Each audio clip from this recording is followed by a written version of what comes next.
What's up guys, Jerb here with another video.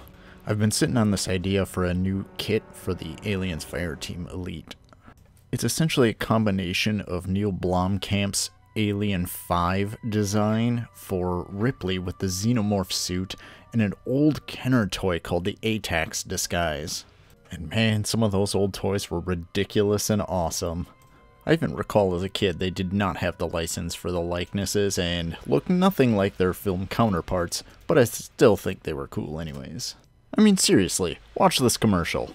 Send in the ultimate space marine, ATAX, disguised in his big bad bug suit. He sneaks in and takes him out. But the Flying Queen unmasks him. With that out of the way, I even have ideas in story how this could come about, how they could create a xenomorph disguise slash armor. It actually involves a lot of the conversations and intel you pick up as part of the story we've already experienced if you've completed the game. The first step is setting the Colonial Protection Act. The Colonial Protection Act says Marines got authority out here. We can do whatever's necessary to protect civilians. From Xenos, or from corporations. If Wayland's fucking around, we can drop the hammer on them. They give us lip, we can make it fat. Uncle Sam and Doña Juanita got our backs. All megacorps can get fucked with the same crowbar. They lose money, I smile. Good old Santos and his sage advice. For the next step, we'd actually use two things, one of which may have been severely overlooked by a lot of players. The first of these two items would be Dr. Honecker just wanting to continue his exploration and search of the ruins themselves. You think I could get, I don't know, a recon drone or something? Just to look around the ruins. Maybe take samples. And the far more pertinent thing would be something Esther says concerning Cynthia. She likely had a human-synthetic partner, but got rid of it. Take big note of the fact that Esther says she likely abandoned it, not that she did. Dr. Honecker is quite insistent he saw Chief Rodriguez on duty at Palace Station and spoke with her over radio. I hypothesize Cynthia did have humanoid synthetic counterpart. Unlike myself, this was not an independent partner, but a puppet she controlled over wireless near fields. When Cynthia evacuated Palace Station and moved into the ruins at Site 2, she likely abandoned this ruse as unnecessary. Now what if, just what if, both were kind of right? Honecker did see the puppet or its own synthetic, we don't know. Say for argument's sake that Cynthia, being a mother computer which is incredibly smart, knew with the oncoming arrival of the Marines she needed to do something. Perhaps she had a contingency, downloaded some of her own memory into the puppet, and sent them out of the vicinity to protect that data, to protect that knowledge and being. And when you put this together with Honecker's exploration, perhaps he comes across Cynthia Rodriguez's mobile body, so to say, which would then provide them with a wealth of engineered technology studies all at their fingertips. We've already seen in-game the insane technology that Weiyu's done with the splicing, so all that she has access to. Think of this crazy tech. What might some of that be? Well, let's have a look-see. Wow. That's genuine alien technology. You can touch it. It's real. This is a helmet from one of the ruin builders, right? What did Weyland-Yutani call them? Engineers. Okay. From the suits and the statues, we can tell the engineers were biped and humanoid. Hands with fingers. A head with sensory organs. A lot like Earth life. Very human. But 3 meters tall. Giants. Look at the interior of that helmet. It looks like blood vessels. Glands? That isn't mechanical, not entirely. It's biotechnology. I wonder if all engineer equipment is like this. The synths used a flute to start up the alien ship? A flute. Alright, fine. Makes as much sense as a 4,000-year-old ship with nerves and organs. I can't even tell what direction it's supposed to fly in. Maybe it doesn't matter. The public address was talking about paragravity drive. We have artificial gravity, right?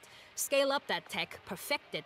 You can use it to counter gravity. Float over a planet like you're in 0G. Or project a gravity well in front of your ship and just fall into it. If the engineers who made those ruins have that kind of technology, I don't know how we'd fight them. Say one of those shows up over Earth, loaded with pathogen. How do we fight something that could throw a singularity at us?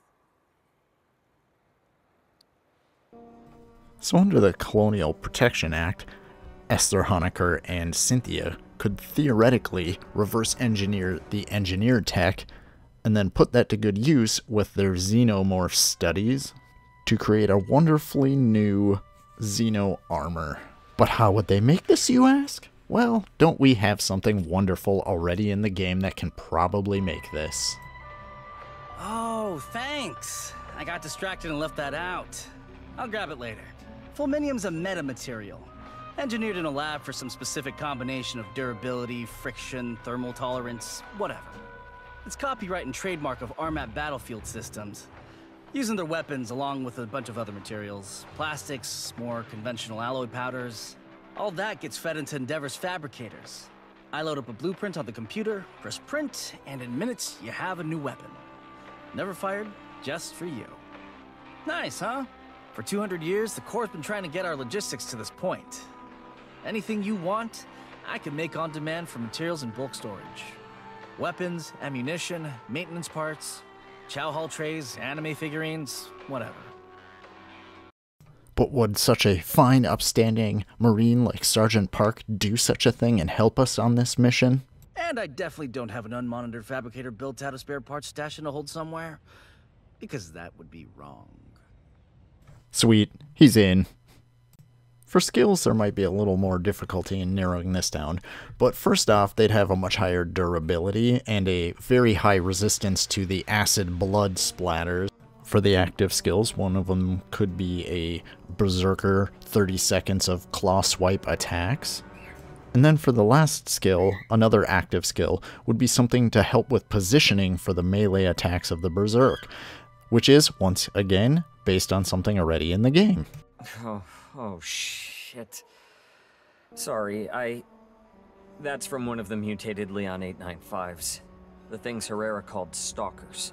Leons were one of the species Paula Station tested pathogen on. Mark Pryor's pet project. They're native to LV-895. They're cats with chameleon skin and 6 legs. I guess that's hard to see in the mutants. 2 of the legs turn into stabby things, and their heads split into tentacles. Pathogen amps up the Leon's color-changing ability. The mutation allows them to show multiple colors and blend almost instantly. 2 pathogen Leons got loose on Paula Station. A lot of people died. Funny thing, I ended up killing them both. Seeing this, it still freaks me out.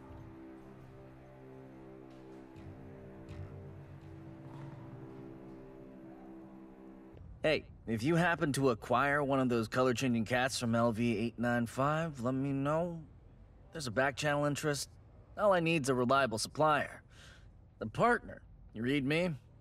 Lots of money to be made.